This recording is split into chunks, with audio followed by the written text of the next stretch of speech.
Thank you very much. How are you? Please be seated. Good evening. Thank you. Welcome. Welcome to this lovely theater here in downtown Montreal. It's unbelievable. Can't understand you. Female voice does not travel well. I don't know what it is. Up close or in a whisper can make your dick hard, but beyond 10 feet, it just sounds like a couple of birds fighting over a French fry or something, There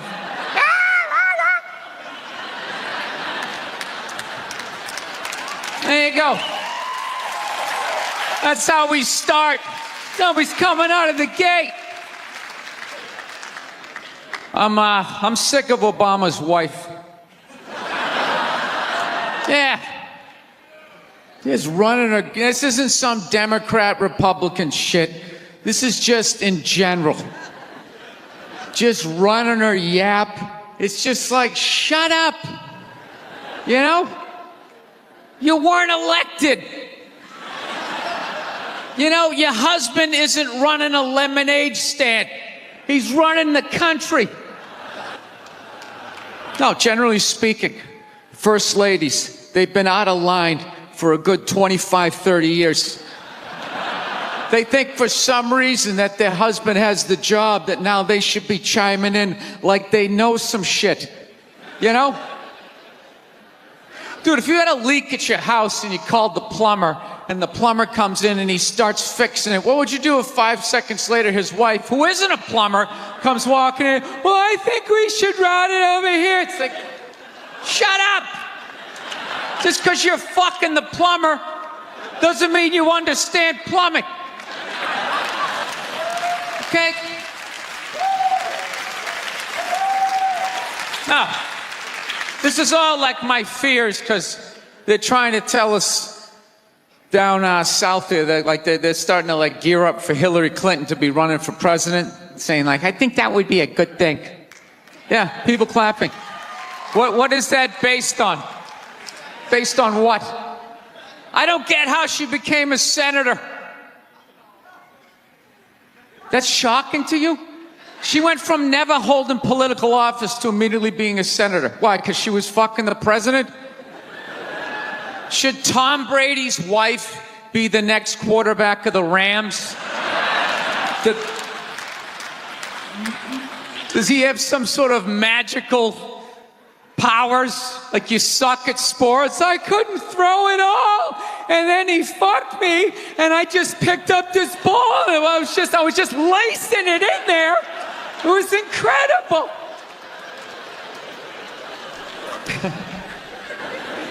Dude, it all started with Nancy Reagan. That's where it first went off the rails, you know?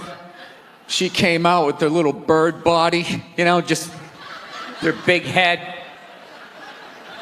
Just came walking out, say no to drugs, and people off your heroin, say no to that. She just walked back. Hillary had her stupid health care plan. Obama's wife's running a yap on 60 Minutes, you know? I got to give it up to the Bushes. They had their women in line. They did. Barbara never said shit. She smiled every once in a while. She threw something in there. George W.'s wife, I don't even know her name.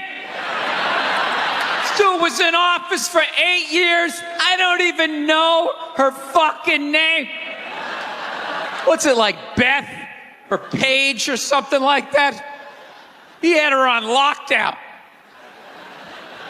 Going out there tonight, I'm giving a speech. And when I say something and they laugh, you're going to nod. You're going to smile, and you're going to nod that head.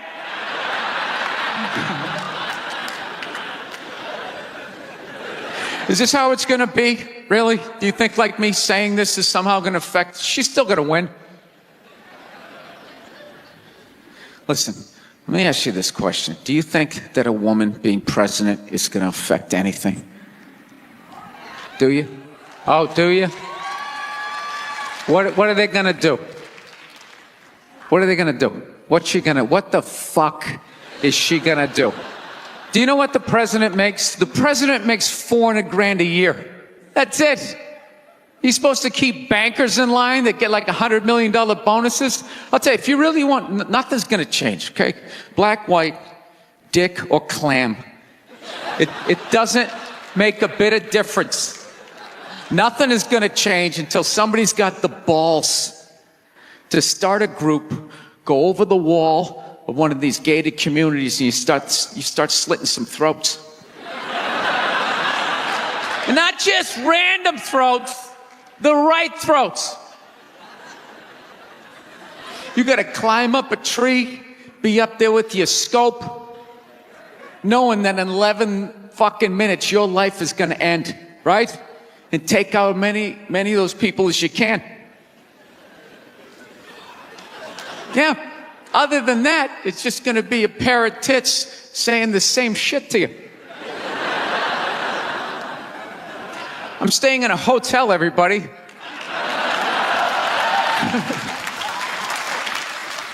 I like staying in hotels. They make me feel comfortable. I feel safe in a hotel. You know, you got the lobby. There's always somebody down there in case an axe murderer comes in. That's the first person that's going to get killed. You can hear their screaming when you're up in your room. Gives you a chance to plan. Barricade the door, you know, turn on the shower, hide in between the mattresses, right? Little misdirection. Back in the day, I used to stay in motels. I hated staying in motels. Could never feel safe. You were lying in a bed 2 feet from a door that just opened up out into a parking lot. Anybody in the world could just come walking up, kick the door open, you motherfucker, just drag you out of the bed. And you're just lying in that bed, so not ready to have a fight to the death.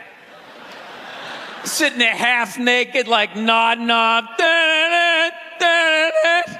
Meanwhile, there's some guy on the other side of the door with a chainsaw, like. You're lying there like, it's kind of early to be trimming the hedges. But when that dude comes through that door, you lie to yourself as a man that if something like that happened, dude, I'd just jump up, grab a lamp, let's fucking do this. You know what the reality is? Most people, the best you could do is maybe make a weird noise. Just be like, and that would be it. That would be it. That dude just come in. The last thing you'd see is just ceiling carpet. Looking upside down back at your own body, right? I will say this. What I do enjoy about this theater is nobody has told me it's haunted. Anytime you go into a theater, they always give you the history. It was built 1948. It was a tribute to Rocket Richard. Everybody chipped in, blah, blah, blah, blah, blah, blah. And we have a ghost. His name is Michael. I immediately lose all respect for anybody over the age of 8 that still believes in ghosts. It's like, really? You still believe in specters and goblins? What is the end game of being a ghost? I don't get it. You can go anywhere you want to go in the world. You're just going to stay in a basement for the rest of your life? Just waiting for once every 6 months somebody comes down to check the boiler and you get to be like,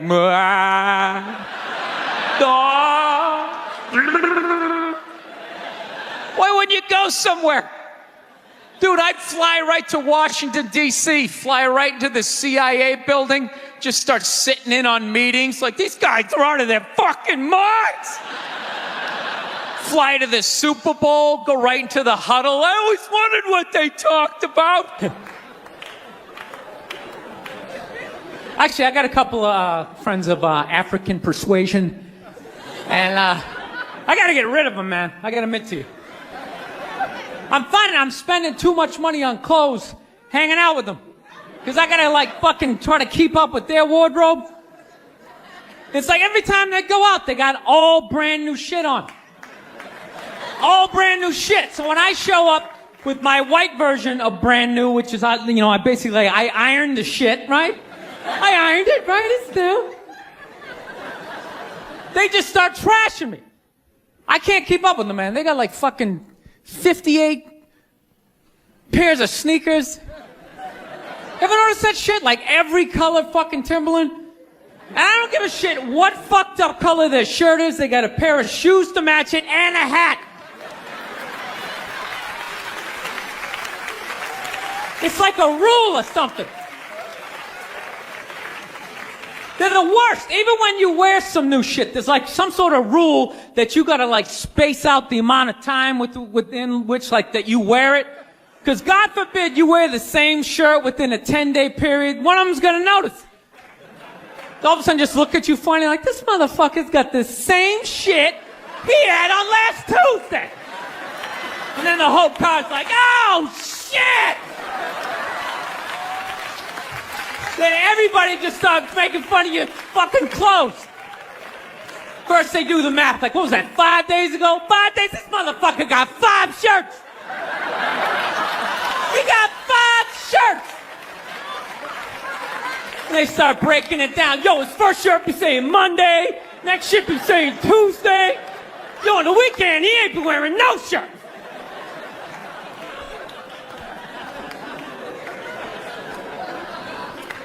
I'll tell you, it's actually funny. You know what? That's actually how I judge black guys now. When I first came to the city, like, all black people scared me. No, I was like the typical white dude from like the suburbs, you know what I mean? Had no frame of reference, you know? So my only frame of reference with black people was like, remember those early 90s gangster rap videos? Throw the fucking LA riots in there, man. It was fucking horrible PR. I'm watching the videos, oh, he's got a nice car, he's got all the women, and he's still fucking mad. These black dudes are never happy. But after 10 years of living in this city, this is how I narrow it down. Whether a black dude scares me or not. Black dudes with dirty sneakers scare the fucking shit out of me. No. I figured out in my head, because I know from hanging out with them, that's the last shit that they're gonna let go. The immediate shit that they have on. So I think, you know, if his sneakers are fucked up, that means his life is fucked up. Every time he leaves his building, the whole neighborhood, oh, shit! Everyone starts making fun of him. He's on the train in a bad mood. I kind of have this howdy-doody, kind of mug-me kind of face. I'm not saying something's gonna happen, I'm just saying, I'm paying attention. So I've been seeing this girl recently, this black girl, right? She lives up in Harlem, you know, gone out like 3-4 times, you know. First time we hung out in like the Village area in New York, you know, which is sort of like a racially mixed area. So shit was cool, you know what I mean? Second time we hung out was more like Midtown, you know. Then the third time, she called me at like 3:30 in the morning, and she wanted me to come up to her apartment, right? So it's 3:30 in the morning, she lives in Harlem, I look how I look, so it's a fucking situation.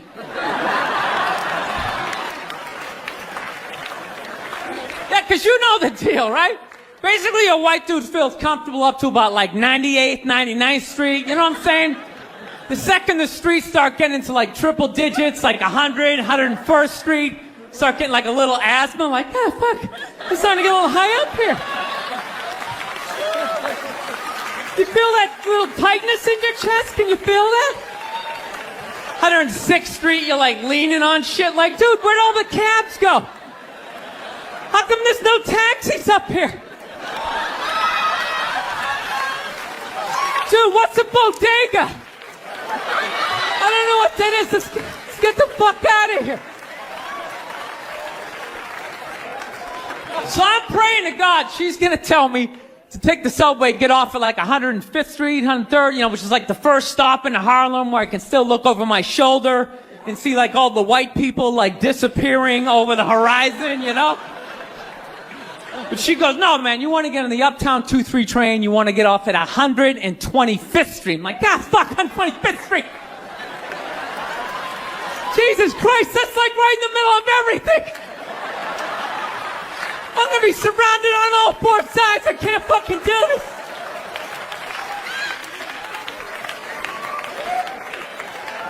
So, at this point, I'm really trying to hide like the bitchy tone that's starting to creep into my voice, you know? And I'm trying to ask for really specific directions for when I get up there, because I want to know exactly where I'm going. So she starts naming the streets I have to go down, and every other street up there is named after like a black leader, you know? She's like, make a left on Adam Clayton, take a right on Frederick Douglass. I'm like, ah, fuck Adam Clayton. Yo, dude, go on the internet, look up Adam Clayton. Did he kill a bunch of white people during the slave revolt? Dude, I ain't going up there till I know what Adam Clayton did. Fuck this shit. So at this point, I'm really having a battle with myself. Because I'm thinking I can't do this, right? I'm like, I can't do this, but my dick's going, no, come on, man, we can do this, all right? Just relax. Pull yourself together and get on the goddamn train, right? So as always, I listen to my dick. Oh yeah, I get on the train. By the time I get up there, it's like 5 or 4 in the morning, right? I'm staying on like Malcolm X and like Danny Glover or some shit, right? I don't even know where the hell I'm at. When I see the street I want to go up, I want to go up St. Nick. I can literally see her apartment building, but there's like 5 or 6 black dudes standing right on the corner, right where I want to walk by. So I'm like, fuck! I felt like I was on like some reality show at that point, like some sort of like white guy survivor. It was ridiculous. So I'm thinking I gotta walk right by these guys, right? You know what's funny? I think that they were actually more surprised to see me than I was scared, you know? And I was really, really scared, you know, but I'm also really, really white, you know? Like shockingly Caucasian. You know what I mean? Like if you're not ready for me, I can like surprise you. No, especially if you live up there. You've probably seen a white person for hours, possibly days. So when I show up, it's almost like magical, like a leprechaun came out of nowhere, you know? Felt like I should have like a little pot of gold, like a rainbow behind me. Top of the morning to you, latte. Just kind of dance my way past them. But it's been going all right, you know? Once I get in her apartment, I'm fine, you know? I relax, sit down, you know, watch a hip-hop countdown. Pretend like I know the groups, you know what I mean? It's just getting there that's a fucking pain in the ass. But, you know, I don't get mad at it, because I figure, you know, black dudes got to go through the same shit, though, right? When you go out to the suburbs, go fuck a white girl, right? Just that same awful feeling of just leaving your people behind, you know, just less and less of you as you're fucking driving out there. Probably start off lean and you're all fucking cool. 20 minutes in, you're driving like 10 and 2, the radio's off. Like, dude, I don't like this shit. I don't like this shit at all. There's too much grass, I don't see any rims. This is fucked up. None of the windows are tinted. I can clearly see white people in every car. This is fucked up. Listen, you guys were awesome. Thank you so much for coming out. South, man, I had a real weird experience last time I came down here. I was in Nashville, right? Sort of an awkward social situation, right? I'm sitting at this bar. There's this white dude sitting like 2 stools away. I don't know him. He doesn't know me. And that's... We realized that, I don't know, we always fight about the television. So I'm like, well, what about documentaries? Why don't we just tape something we both like? We both love documentaries. They're fun, right? You watch them, you learn something, you repeat it at a party, people think you read. So I tape, you know, first one I tape is on Elvis Presley. So I sit down and I'm watching this documentary as a white dude, which is what I am. I'm looking out my white head, watching this white shit. It's coming back into my white eyes, getting whiter by the fucking second. Right? Now my wife, on the other hand, she's black, right? So she starts watching this shit as a black person, right? And she's seeing all the racism, obviously, that I'm seeing, but she was catching all this subtle shit that I was too white to see, but I knew I was missing it, because I just kept hearing her huffing and puffing. just sitting next to me being like, and I'm just sitting there like, okay, somebody did something. I don't know what just happened, but I don't think that was good. So right when I didn't think it could get any worse, it couldn't get any more uncomfortable between the two of us, this fucking white dude comes on who evidently discovered Elvis. And he's like 190 years old, and he comes out, starts talking. He's just like, well, basically, I was looking for a white boy that could take the down and dirty, nasty blues and combine it with the pristine, angelic sounds of bluegrass. Yeah, that's what he was doing. He was suddenly putting black shit down here while he was propping up the white shit. You know, the down and dirty, daddy not sticking around, drug-infested neighborhood blues with the Jesus as white as me, hair the color of the sun, angelic bluegrass playing music, right? So at this point, my wife has like fucking steam coming out of her ears. So I make a judgment call. I just fucking shut it off, right? And she looks at me, she's like, why did you shut that off? Why did you shut it off? I was like, because you're about 3 minutes away from yelling at me like I produced this music. No, I took mushrooms back in February for the first time ever. You know?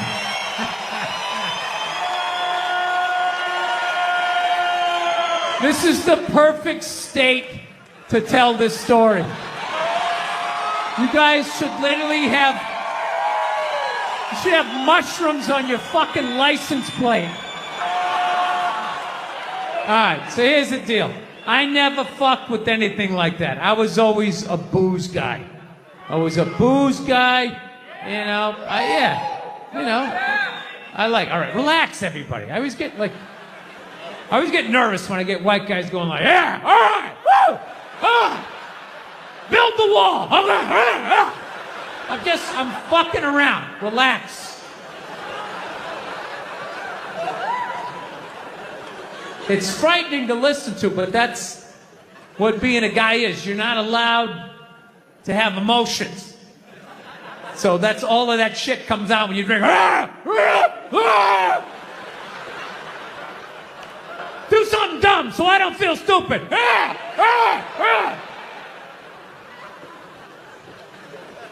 So, yeah, I was always like a booze guy, so like I never fucked with like psychedelics or whatever. So I figured, it was just one of those deals. I was out in the desert, man, and I was like, all right, I got somebody watching my kids. Everything's fine. I'm in my 50s. I got to do it now or I'm never going to do it, right? So this person who may or may not have been my opening act tonight goes, all right, man.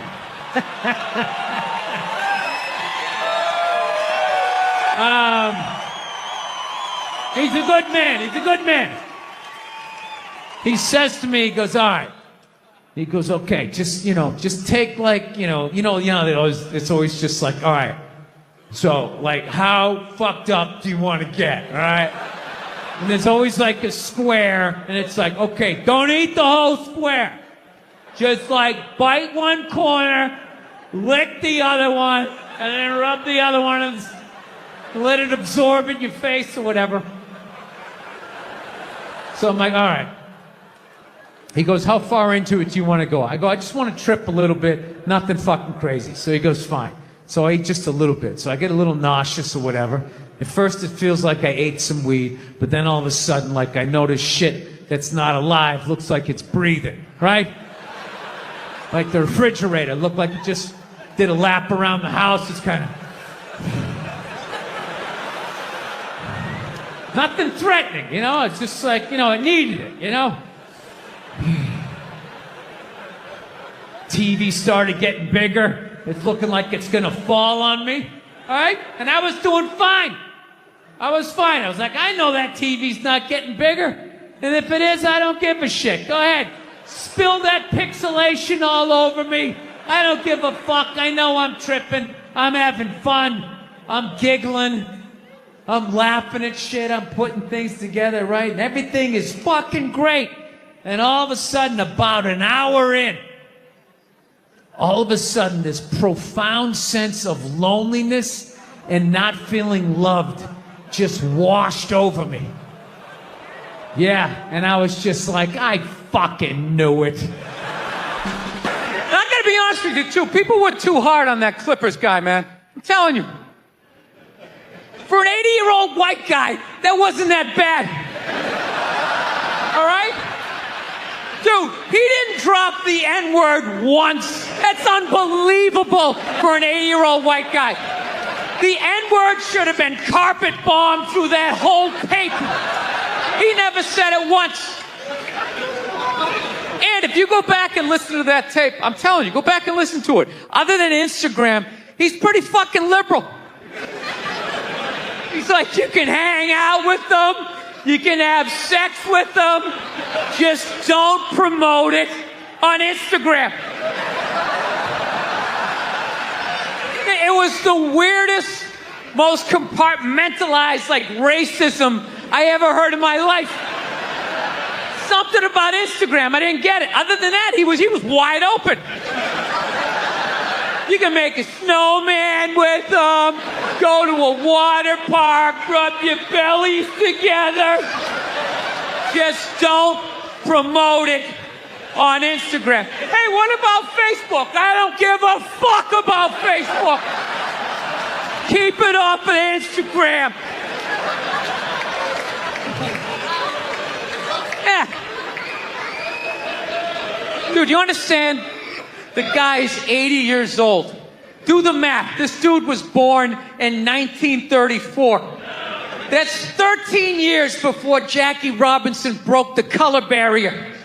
First 12 and a half years of this guy's life, he watched all-white baseball, and it was fine. First 12 and a half years. Up next, Whitey Willoughby. There's a line shot out to Peter Peckerwood. What a catch! Unbelievable into Chris Cracker. What a great day.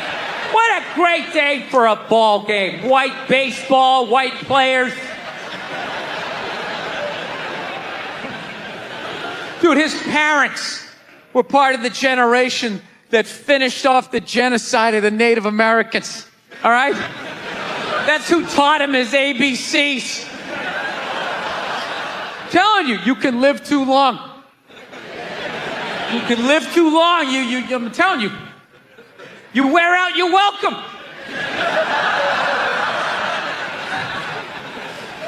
I swear to God, this fucking guy, I bet in the 1940s he was considered like a hippie.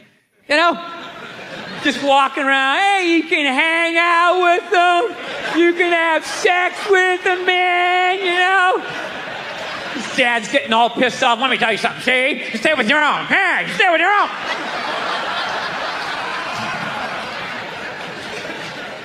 Watching the History Channel today, right? Yeah, this whole, 3-hour special on Adolf Hitler, you know? Here's a question for you. How come you never run into anybody with the last name Hitler? You ever notice that? That guy didn't have any relatives.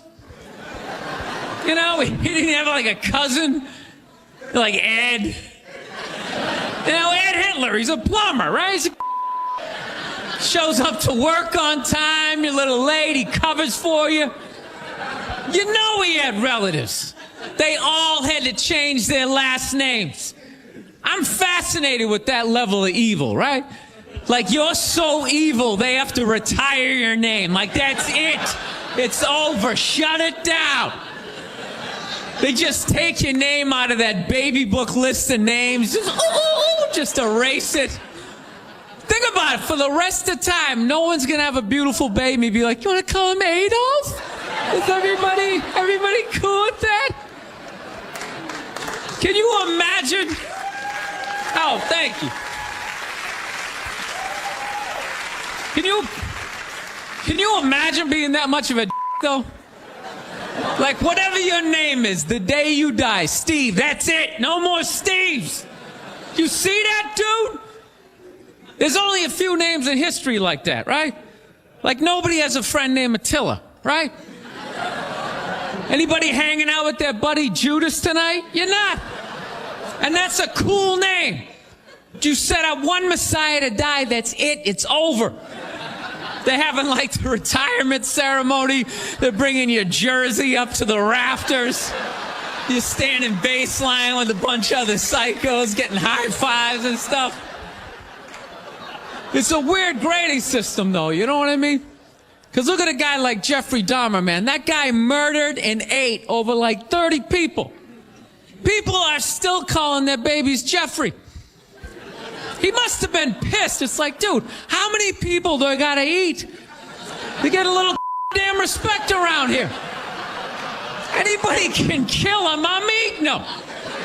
Oh, you stabbed him. Fire up the grill. Taking this to a whole nother level. Mustard, he had like a moment of honesty. They were like, why can't you guys win a game? He's like, oh, you know, the offense isn't getting it done. You know, defense, you know, too slow and it just run up. Tell me, we gotta get some more black guys in this team because I'm telling you, it's not. And immediately everybody's like, what? Listen. Do you know why so many Caucasians need facelifts? Because we don't know about lotion. See that? Only half of you laughed. That should have been everybody. Yeah, but a lot of you was sitting there like, well, what about lotion? What is this lotion you speak of, and what is the magic therein? I'm not judging you. Not judging anybody. I didn't know anything about lotion. Never used it the first 33 years of my life. Never used it. Till one night I was going out with this black girl, right? She was getting ready and she was just putting that shit on everywhere. Just slathering it on. I thought she had like a rash or something. I'm like, what do we got, like poison ivy? What's going on with you? She goes, no, I'm just making sure I'm not ashy. I said, ashy? She goes, dry skin. I went, wow. I guess I freaked her out a little bit because I was like, wow. She's like, well, white people get ashy too. I was like, yeah, you know, I don't think we do. Yeah, I've been alive for 33 years. No one has ever said, hey, Bill, you're looking a little ashy. I never even heard that word until you said it. She's like, you're an idiot. Stick out your arm. So I stick out my arm, and ever so gently, she just drags her nails down. This smoke starts coming up. It's like pastry flakes flying off, track marks. She's signing her name. She's like, you see that? She goes, that's ashy. You're ashy? Freaked me out. I'm like, holy shit, I'm ashy. I didn't know anything about it. All I knew was that I always got itchy in the winter. Couldn't figure it out. Always got itchy in the winter. What the fuck do I get itchy? I thought it meant the bath towel was dirty. That's what I thought.